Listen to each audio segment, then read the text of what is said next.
Breaking news చూస్తున్నారు. దీక్షా దివస్ వేళ కవిత సంచలనమైన tweet చేశారు.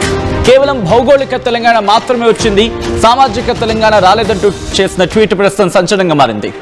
ఇటు ఒక యోధిని దీక్ష, అమరుల త్యాగంతో రాష్ట్ర సాధనకు దారిదీపమైందంటూ కవిత ఆ ట్వీట్లో మెన్షన్ చేశారు. ఒకసారి ఆ ట్వీట్ నేను మీకు చూపించే ప్రయత్నం చేస్తున్నాను. ఒక యోధుని దీక్ష, అమరుల త్యాగం యావత్ తెలంగాణ జాతికి మేలుకొలుపైంది, ఐక్యతా గీతమైంది, ఉద్యమ స్ఫూర్తిని నింపింది, తెలంగాణ ఉద్యమాన్ని విజయ పథం వైపు నడిపింది, రాష్ట్ర సాధనకు దారి దీపమైంది.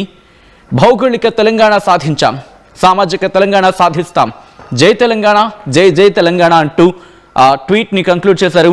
సో ఈ క్రమంలోనే ఇప్పటికే చాలామంది దీనికి సంబంధించిన రియాక్షన్స్ కూడా వచ్చాయి.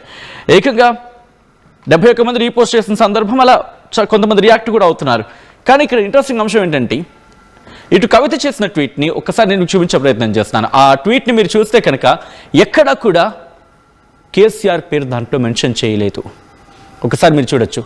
ఒక యోధుని దీక్ష, అమరుల త్యాగం యావత్ తెలంగాణ, ఇన్ఫ్యాక్ట్ యావత్ తెలంగాణ జాతికి మేలుకొలుపైంది, ఐక్యతా గీతమైంది, ఉద్యమ స్ఫూర్తిని నింపింది, తెలంగాణ ఉద్యమాన్ని విజయ పథం వైపు నడిపింది, రాష్ట్ర సాధనకు దారిదీపమైంది, భౌగోళిక తెలంగాణ సాధించాం, సామాజిక తెలంగాణ సాధిస్తాం, జై తెలంగాణ, జై జై తెలంగాణ అంటూ తన ట్వీట్ని ఆమె పూర్తి చేశారు.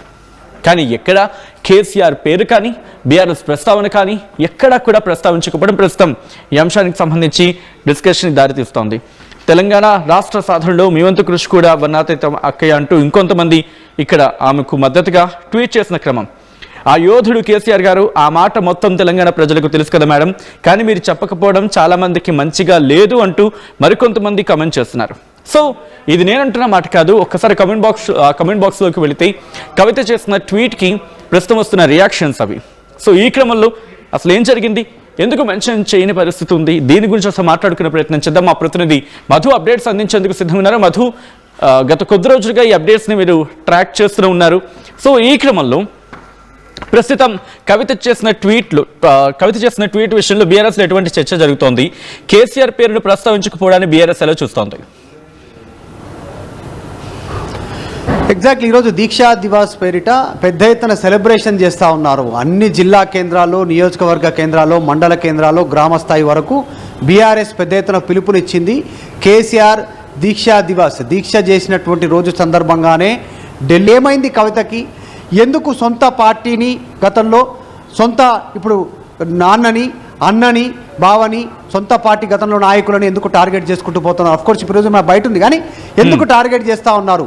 అటు కాంగ్రెస్ కంటే ఎక్కువగా బీఆర్ఎస్ని టార్గెట్ చేస్తున్నారు. నిన్న కామారెడ్డి వెళ్ళారు. కామారెడ్డి సంబంధించినటువంటి అక్కడ సెన్సేషన్గా మాట్లాడుతూ కామారెడ్డి జిల్లాకి 1 ఎకరానికి కూడా కాళేశ్వరం నీళ్లు రాలేదు, కాంట్రాక్టర్ల కోసమే పనులు చేశారు కాళేశ్వరం అనేటువంటి స్టేట్మెంటు పెద్ద ఎత్తున బీఆర్ఎస్ పార్టీలో చర్చ జరుగుతున్నానా ఈరోజు దీక్షా దివస్ సందర్భంగా ఆమె మాట్లాడుతూ కేసీఆర్ పేరు తీసుకోకపోవడం, భౌగోళిక తెలంగాణ సాధించుకున్నాం, సామాజిక తెలంగాణ సాధిస్తామనేటువంటి స్టేట్మెంట్ చేశారు. అంటే ఆమె ఆధ్వర్యంలో సాధిస్తామనేటువంటి ఒక భావన కల్పించాలి ఆమె స్టేట్మెంట్ చేశారు. అంటే బీఆర్ఎస్ హయాంలో సామాజిక తెలంగాణ కాలేదు, మిగతా వర్గాలకు అనుకున్న స్థాయిలో డెవలప్మెంట్ జరగలేదు, న్యాయం జరగలేదు, నా వల్లనే సాధ్యమవుతుంది అనేటువంటిది ఆమె క్లెయిమ్ చేసుకుంటున్నారు. అందులో బాగానే బీసీల అంశాన్ని తెరపైకి తీసుకుంటున్నారు. పూలే ఫ్రంట్ని ఆమె ఏర్పాటు చేశారు. బీసీల విషయంలోనే ముందుకు వెళ్తూ ఉన్నారు. రీసెంట్గా కొన్ని అంశాలు గమనిస్తే కాంగ్రెస్ జెండా దిమ్మలను కూల్చండి అనేటువంటిది. తెలంగాణ ఉద్యమ సమయం నుంచి తీసుకుంటే 10 ఏళ్ళు బీఆర్ఎస్ అధికారంలో ఉంది, ఇప్పుడు 2 ఏళ్లుగా కాంగ్రెస్ అధికారంలో ఉన్నా ఇట్లాంటి చర్యలకు జనరల్గా ఏ రాజకీయ పార్టీలు స్టేట్మెంట్ ఇవ్వలేదు. తెలంగాణ ఉద్యమం కూడా శాంతియుతంగా జరిగిందనేటువంటి చర్చ జరిగింది. కానీ కవిత స్టేట్మెంట్ చాలా వెరీ డేంజరస్ స్టేట్మెంట్. డైరెక్ట్గా కాంగ్రెస్ పార్టీ దిమ్మలను కూల్చాలనేటువంటి స్టేట్మెంట్ ఇచ్చారు. కాంగ్రెస్ పార్టీ జెండా దిమ్మలని కూల్చివేశారు గ్రామాలలో, మండలాలలో, నియోజకవర్గాల్లో. సో ఇది ఒక సిమ్టమ్ ఇచ్చే ప్రయత్నం చేస్తాను, అగ్రెషన్ పాలిటిక్స్ చేస్తాను. గతంలో కేసీఆర్ మాటలు ఎట్లా ఉండేదో ప్రస్తుతం కవిత చేతలు ఎట్లా ఉంటున్నాయి అనేటువంటిది చర్చ పార్టీలో అవుతుంది. కాకపోతే ఈరోజు డైరెక్ట్గా సొంత తండ్రి బీఆర్ఎస్ పార్టీ ప్రెసిడెంట్ కేసీఆర్ను ఉద్దేశిస్తూ ఆమె చేసినటువంటి మాటలు ఖచ్చితంగా బీఆర్ఎస్ పార్టీకి నష్టం చేస్తూ ఉన్నాయి. భౌగోళికంగా తెలంగాణ తెచ్చారు, ఓన్లీ తెలంగాణ తెచ్చారు, కేసీఆర్ సామాజిక తెలంగాణ సాధించలేకపోయారనేటువంటి ఆమె స్టేట్మెంట్ మళ్ళీ గుర్తు చేస్తున్నారు. ఆమె ఫస్ట్ స్టేట్మెంట్ ఇదే. ఈరోజు దీక్షా దివస్ సందర్భంగా ఈ మళ్ళీ ఆమె గుర్తు చేసే ప్రయత్నం చేయడంతో కాంగ్రెస్ పార్టీని సంతోషిస్తూ ఉన్నారు. కానీ బీఆర్ఎస్ పార్టీ శ్రేణులు మాత్రం కాస్త కలవరపాటుకు గురవుతా ఉన్నారు. కవిత నెక్స్ట్ ఇంకా ఎలాంటి స్టేట్మెంట్లు చేస్తారో అనేటువంటి ఒక చర్చ బీఆర్ఎస్ పార్టీలో అయితే ఉంది. ఆమె చేసినటువంటి స్టేట్మెంట్ పైన ప్రస్తుతం బీఆర్ఎస్ పార్టీ నాయకులు ఎవరు ఇంకా రెస్పాండ్ కావడం లేదు. సచిన్.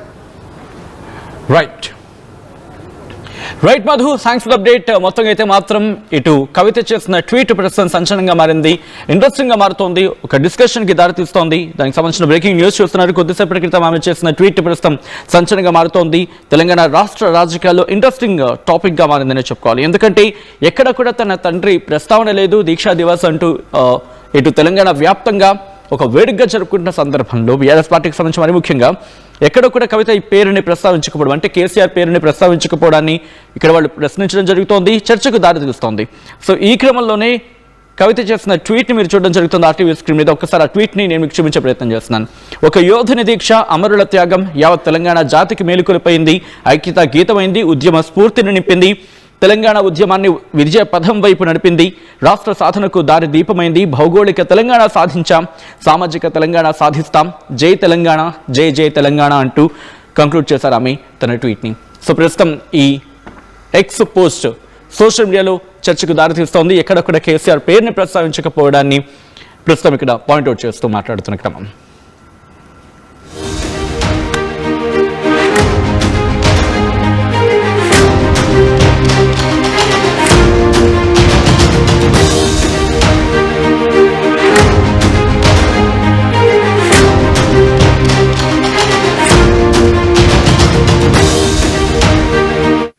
ఇల్లు కావాలంటే స్థలం కావాలి. స్థలం ఎలాంటి చోట కొనాలి? తక్కువ పెట్టుబడితో ఎక్కువ అభివృద్ధి అయ్యే ప్రాంతంలో కొనాలి. నూతన వెంచర్ అమేయ నందు అప్రూవ్డ్ ప్లాట్లు అందుబాటులో ఉన్నాయి. ఒక్కసారి సకుటుంబంగా విచ్చేసి సరైన నిర్ణయం తీసుకోండి. స్వర్గసీమ వారి నూతన venture Ameya. Local to global news at your fingertips. మీ చేతిలో ఒక ఆయుధం. Download raw TV app. Media legend Ravi Prakash is back.